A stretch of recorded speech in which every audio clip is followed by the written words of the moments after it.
Hello and welcome back to the Sojourners Travels. This is a page, if you don't already know, all about being nomads and traveling the world and understanding how to live a truly sovereign lifestyle. Today we are joined with Nazrin Razali. Did I say your name right? Yes. Okay. But let's make it shorter. Just Naz. It'll be fine. Okay. Not many people can pronounce Nazrin Razali. So. Today we're in Malaysia, Kuala Lumpur, and we are exploring the different visa options that foreigners could have if they want to move to Malaysia.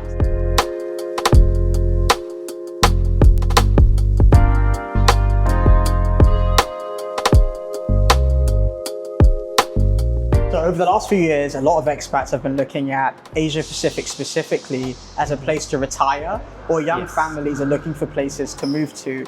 And you're looking at Thailand, they're looking at Malaysia, they're looking at Indonesia, and so many other countries, specifically within Southeast Asia.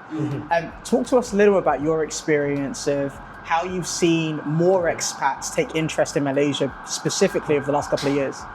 Okay, well, over the past, I think 3 years, MM2H has boomed. Despite the very strict rule right now that requires you to buy a property, people still prefer to pay that money or go through that very hard restrictions just to get into Malaysia.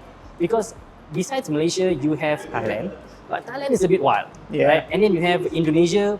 Indonesia is good, but it's not as developed as KL, like some areas. So most of these expats that come here, even though they want to retire, they still somewhat want to do business. They still want to bring their business here. They want good schools for their family. They want a safe place. And KL is actually one of the safest countries in Southeast Asia. And so when you talk about expats, predominantly where are these expats coming from? Okay, so most of these expats are coming from the European countries. Okay. It's either European countries or from US. Okay. So it's these two places. Yeah. And do you see a difference in the type of expat that's coming? So I know initially when the MM2H started out, they were focused mainly on retirees, and over time they've released new visa programs to entice digital nomads and remote workers. Yes. Have you seen the specific type of expat focus on Malaysia, and then another type of expat go to Thailand or Indonesia and some of the neighboring countries?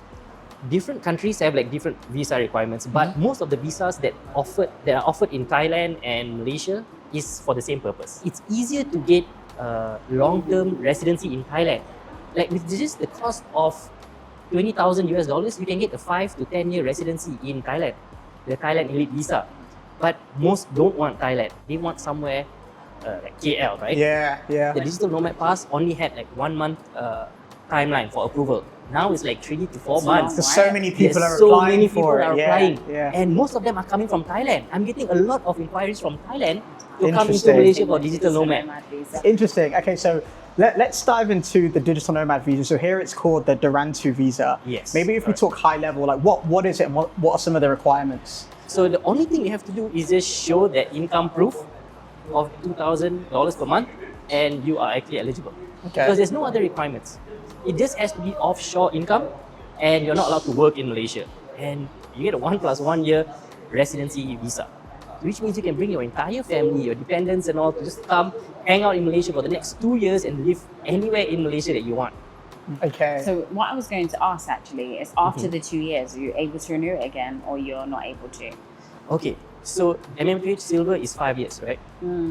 But everybody thinks that after 5 years they leave, but that's not the case. You can renew it. You can just keep extend renewing it for another 5 years. So you don't have to go for the gold if you don't want to. And what are some of the restrictions? So I know that there's a $2,000 minimum income requirement. How close to that $2,000 can you get? Do you have to be significantly above that? Does that improve your acceptance rate if you're at like $5,000 minimum? What have you seen in some of the applications? Okay, so as of now, so far if they ask for 2,000, you just have to show like that minimum of 2,000, and it can be multiple contracts. So it is meant, so it is meant for digital nomads or content creators, right? So if you have like 3 clients, for example, and you have a contract for the next 6 months showing like this guy, client A pays you 1,000, client B pays you like 700, and client C pays you $700. So all 3, you show it, proof that the past 3 months I have got this income, this is my contract. Straightforward, okay. The application process is straightforward. Simple, online. You do it online. Even if you go through the agent is going to use your passport and just to register in the same website. It's nothing much.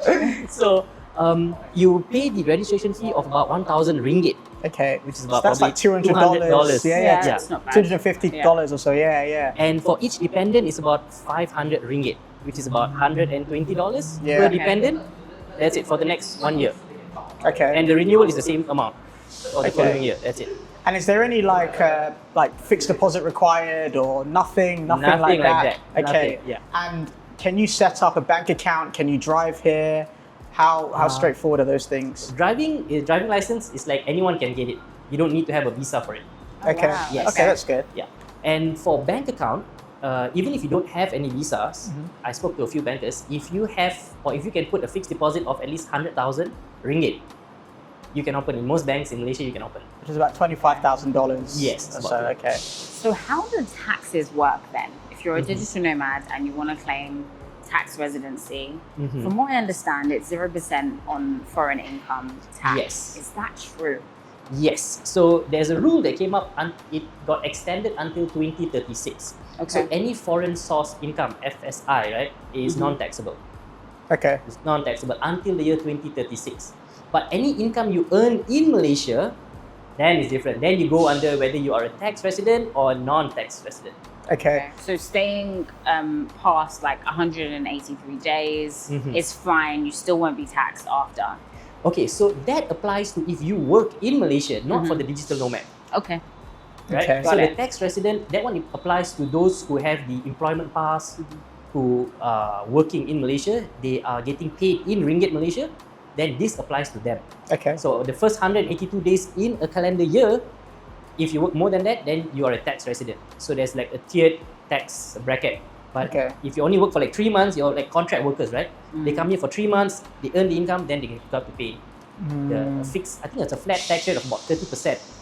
Over here, yeah, I think Yeah. it is flat. It is, Yeah. yeah. Which is a lot better than the UK. I think our tax rate goes up to 45%. That's crazy, Which man. is I was 45% telling you, is yeah. So if you're in the UK, you're thinking about Malaysia, you can apply for this visa. It's going to cost you 1,000 ringgits as the main applicant, Yes. which is about 200 £200, $250, and then 500 ringgits per dependent. It takes about 2 to 3 months to get this Rantau visa. It could take Yes. 30 days. Could take 30 days Yeah. if you followed exactly the plan that I've laid out, Okay. which I got exactly from the staff there. The right? agents, The okay. agent. Okay. Are you Okay. able to give us the plan? Maybe for our audience, they can at least have something to follow. We can link my YouTube video. I don't know. We'll link it. You can- So you guys can follow It's it. like a 10-minute video. I forgot what I said. It's like the whole thing. No, all good. We'll Okay, have so it. that's the Rantau visa covered. Let's get into the MM2H. Okay. So MM2H has been around for 20 plus years now. Initially launched to try and encourage expats to move to Malaysia long term. It's not a permanent residency, but it gives you up to 20 years. Yes, Depending 20 years. on which band or category of MM2H visa you get. Yes. And maybe if you give us some context on the banding, what the visa is about, costing, etc. Okay, so in terms of MM2H, they started like 20 years ago, and the rules have changed. Like I think about major rules have changed about 3 times. So in 2024, they came up with this one specific rule of having a fixed deposit and putting a minimum fixed deposit and purchasing a property. Before this, the only requirement that you need to have is having a foreign source income, offshore income of about 40,000 ringgit per month. Okay. Right? So because they just wanted, if you're coming here, we want you to spend in Malaysia, right? So now that is not the case. Okay. They don't care about the foreign source income. They only care about the fixed deposit and buying a property. They want you to And buy the real main- estate. The main reason they did that is because during COVID, pandemic, most of the expats just up and leave. They withdrew their money and they left. Okay. So the government felt, okay, so we see how it is. So you want this? This is the new rule. Okay. Yeah, so there's 3 tiers. Actually, there's 4, but we'll get to the last one later, Okay. right? So there's silver, gold, and platinum. Okay. Right, silver being the easiest one to get, or the lowest one, which is about 150,000 in the fixed deposit, and buying a property of a minimum price of 600,000 ringgit. I'm not sure why USD and then in ringgit, it's, yeah, but about the same. Maybe 150,000 USD for fixed deposit and Okay. another 150K USD for property, And right? that fixed deposit is $150,000 has to sit in a Malaysian bank account. Yes, in a Okay. local Malaysian bank account. You can withdraw it for buying property, your kids' education, medical, or even domestic tourism. Okay. But it's on a spend first claim later. Now, the new rule came out in June of 2025, right? It says that if you have bought a property in the past 2 years, right, from being approved for MM2H, you are eligible to immediately withdraw that 50%. But once you get approved for MM2H, you have 1 year to purchase your property. Okay. If you do not purchase within a year of getting approved, your MM2H will get or may get revoked. Very high chance of it getting revoked. So you have to buy a property within that 1 year. Do you get your money back? No. Okay. All of these are already paid, is non-refundable fees. Okay. I mean, you can withdraw your fixed deposit though, but any fees that you've paid, it's done. And we've seen online that the standard fees are about $10,000, so 40,000 ringgits. Is that right? Is that still current market rate? Correct. Okay. So that's one thing people always get mistaken by. The fees are not 100% for the agent. Like more than 50% of the fees that you're paying, right, $5,000 at least, goes to all the MEV, the multiple entry visa fees. There's a boarding fee. There are so many other fees, right? Baked-in fees. Yeah, from based on country. There's like a bond you have to pay. All of that is already included in the package itself. Okay. Okay. So, and what do you have to look out for when you're looking for an agent to work with for the MM2H visa? Because you can't do it on your own, can you? yes, you cannot do it anymore. So when you're looking out for someone, how do you test whether they're accredited, especially if you're abroad? How do I know if you're legit and you're actually a good You agent? can go to the website, the MOTAC website, motac.gov.my. You can go to that website, and there is a list of all the panel agents that has a license. So you can contact them directly from there. Okay. Perfect. They will let you know if your application will succeed or not before you even submit. So but really one more thing, about the property price. I do want to highlight that before we move on. Even though you are under the silver tier, which has a minimum of 600,000 ringgit, what you have to know is each state in Malaysia has 14 states, and each state has a minimum property purchase price for foreigners. So in KL is 1 million ringgit, in Selangor is 2 million ringgit, and it has to be a strata property, right? But that's a whole other level. What's a strata property? What is that? So strata is basically, in simple terms, it's condos. Okay. Yes. So you can't buy houses in Selangor. You can buy landed properties, but landed properties, they have to be a gated and guarded community. Those are strata title properties.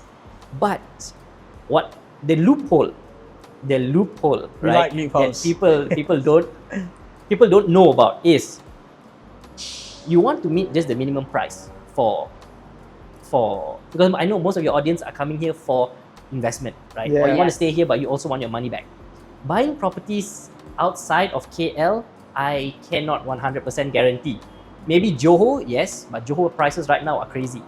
So the best place to buy property is buying in KL for 1 million ringgit, right? Because KL or the greater KL around this area has a very high ROI, return on investment, and it's very easy to sell it back because there's a lot of expats coming here, locals coming here. 1 million is the normal price for properties here. Once you buy those properties, go and rent anywhere else that you want to rent. Because you can rent those bungalows in gated and guarded communities or outside KL in Selangor. You can rent a huge bungalow for like 2,000 ringgit. Okay. Can you do serviced accommodation with that? So can you have Airbnb as well? Yes. Yeah. But I think depending you're on talking the about property. renting, right? So you're talking about buying the property, renting it out. Yes. I was just doing some quick maths in my head. So you said if you could buy a condo here in KL for about 1 million ringgits, and then you're getting about 6,000, 7,000 ringgits per month in rent, that's about 7%, 8% yield. Yeah. That's what I'm thinking about as an investor, which is interesting. So if you're thinking about where you're coming from, be it the UK, China, US, and maybe you already invest in real estate, I'm not saying that we should hold NAS to those numbers about 5 to 6K, do your own research, but that's about 8% yield. Yes. Yeah, that's good. Yeah. So, but one thing to note also is that rental income, you may get taxed on it. So, just... Okay. Interesting. And we know tax here goes as high as 30%. As high as 30%. Okay, got it. Okay, one last question on the MM2H visa. You spoke about a fourth part. Okay. The SEZ, right? The SEZ tier. What's it called? SEZ? Yeah, SEZ/SFZ. Was it like special economic zone or special financial economic zone? Yes, correct. Okay, Let's talk about it because Alright. we got an inquiry recently about it. and someone was basically talking about how they wanted to buy in Forest City, and they were going to do it through the SEZ. What is that? Okay, so Johor has a lot of big investments, especially the Forest City, right? So the whole point of this SEZ pass was it's very, very low requirement. It's the lowest requirement among all the other tiers. Okay. So it's a minimum of 65,000 Ringgits or dollars? dollars. Dollars, okay. All right, if you are below 50. If you're above 50, it's only $32,000. Wow. So Fixed deposit. retiring would be, And you can much withdraw more. 50% of it. that, yeah.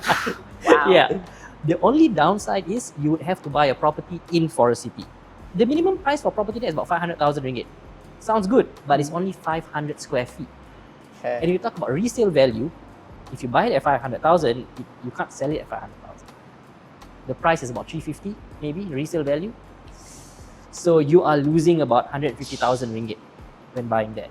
Got it. So that's why this pass is there to like bring in more investors to buy up the Okay. place and bring it up. Got it. Okay. Because honestly, Forest City was doing well. Forest City was actually going to boom. And what's the minimum? Sorry, what's the minimum property value that you have to purchase as a foreigner? So I know in KL we mentioned it was 1 million ringgits. I think in other areas it was 600,000 ringgits. What is it in Forest City? In Forest City, it's about 500,000. 500,000. Yeah, Okay, it's the which is cheapest about property there. $120,000 or so. Yes. Okay. The SEZ pass is specifically for Forest City. Got it. So talk to us about permanent residency. Okay. We have a lot of US expats All right. that sometimes want residency elsewhere, or they might even want a second citizenship or a passport. How easy is that to get in Malaysia? Okay, so PR is very difficult to get. It's not an easy route, right? Okay. You have 5 routes to go by it, like investment. I think investment, you got to put in like $2 million US in the account and you can't touch it for the next 10 years. Then you have the work, right? If you are working here, but even those, right, you would have to work in Malaysia first for at least 3 to 5 years. Then you can apply. Not you get PR. You can apply for PR. Okay. Yeah. So it's not guaranteed. It's not guaranteed. And even if you give birth here, your child, can they get the Malaysian passport? You can, but for Malaysian citizenship, Malaysia don't recognize dual citizenship. So if you want Malaysian citizenship, just because you married a Malaysian, it doesn't mean you're contributing to the economy. So Really? I would say they are. but the government don't see that. Okay. Because if they do allow that, then let me tell you, there's going to be so many foreign nationals coming here with love scams, trying to get married to Malaysian citizens. So they don't want to open up that door. So there is another pass that not many people know about. Okay, it came up probably about 2-3 years ago. It's called the PVIP or Premium VIP Pass. Right? It's a 20-year visa. Okay, you only have to put in 1 million ringgit in a fixed deposit. You don't have to buy a property. Okay. Right? But you have to show a 40,000 ringgit offshore income per month. Okay. And you can open up a business, you can invest, you can work. You basically can live like a PR for the next 20 years. MM2H Platinum is the exact same thing, but costs like almost 7 million upfront cash that you need to fork out. This only has like 1 point something million that you'd have to fork out. And what's the really cost? good. Is it the same amount as MM2H, about $10,000? The only difference in cost, right, Okay. is the participation fee. For every dependent that you bring in, it's an additional 100,000 participation fee. Oh, okay. I can So- see how that gets expensive and we'll Yes. continue. So if you're coming here alone or with your spouse, then it's fine. But not if you're too coming bad. here with like 5 kids, you're paying That's like 100,000 $700-800. Okay, you heard it here first. Stop Yeah. multiplying. Just have one kid. So if you have a lot of family members that you're bringing in, Yeah. go for the Platinum Pass. Because Okay. Platinum Pass only has one time 200,000 ringgit fee. If you're coming here with like just you and your spouse, go for the PVIP. PVIP. Okay. Because Okay. the total cost would be 1 million on the fixed deposit, 200,000 for yourself, 100,000 for your spouse, and I think about probably 50 or 60,000 for the fee, agent fee to handle everything for you. Okay. Got it. All right, Yeah. fantastic. Fantastic. I think that's all from me. Yeah, it's Do you have everything. anything else? That's it. All right. Amazing. Thank you You're most- so much, Naz. You're This most was an welcome. amazing conversation. And I think you cleared up most of the answers that our audience will have. Thank you guys so much. Please like, subscribe, and share, and let us know in the comments if there is anything else you want to know about moving to the beautiful Malaysia.